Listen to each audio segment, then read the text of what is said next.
আরিফ একটি কলম ৪৮ টাকায় বিক্রি করে ২০% লোকসান করলো। আরিফ একটি কলম ৪৮ টাকায় বিক্রি করে কত লোকসান করলো? ২০ টাকা লোকসান করলো। বিক্রয় মূল্য কত বাড়ালে তার ১০% লাভ হয়, তাই না? এটা খুব ভালো একটা অঙ্ক, বুঝতে পারবেন আশা করছি। দেখেন, আরিফ একটি কলম ৪৮ টাকায় বিক্রি করলে ২০% লোকসান হয়, তাহলে বিক্রয় ২০% লসে বিক্রয় মূল্য কত? ৮০ টাকা, তাই না? তাহলে বিক্রয় মূল্য যদি ৮০ টাকা হয়, ৮০ টাকা হলে ক্রয় মূল্য অবশ্যই ১০০ টাকা। অতএব বিক্রয় মূল্য ১ টাকা হলে ক্রয় মূল্য ১৮০ টাকা। তাহলে অথব যদি বিক্রয় মূল্য ৪৮ টাকা হয়, তাহলে ক্রয় মূল্য কত? ১০০ নিচে ৮০ হচ্ছে ৪৮, শূন্য কেটে গেল ৬, তাহলে ৬ দশে ৬০ টাকা।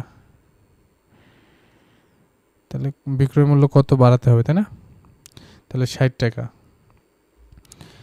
তাহলে ক্রয় মূল্য যদি ক্রয় মূল্য ১০০ হয়, ক্রয় মূল্য ১০০ হলে বিক্রয় করতে হবে কত? ১১০-এ, যেহেতু ১০% লাভ করতে হবে বিক্রয় মূল্য। অতএব ক্রয় মূল্য ১ হলে বিক্রয় মূল্য ১১০/১০০। অতএব তো এখানে দেখেন ক্রয় মূল্য ছিল ৬০ টাকা। ক্রয় মূল্য ৬০ হলে বিক্রয় মূল্য ১১০ × ৬০/১০০। তাহলে 0 এই 0 কেটে দিলাম, তাহলে থাকে ৬৬ টাকা। তাহলে এখানে দেখেন প্রশ্ন চেয়েছে কি বিক্রয় মূল্য কত বাড়ালে আর কি বাড়াতে হবে। তাহলে আগে মূল্য কত দিয়ে বিক্রি করতো? আগে ৪৮ টাকা দিয়ে সেল করতো, আর বর্তমানে তাহলে বাড়াতে হবে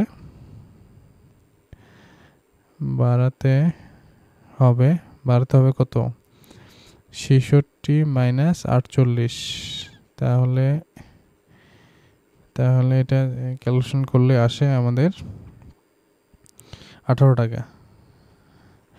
বাড়াতে হবে বি নাম্বার ১৮ টাকা।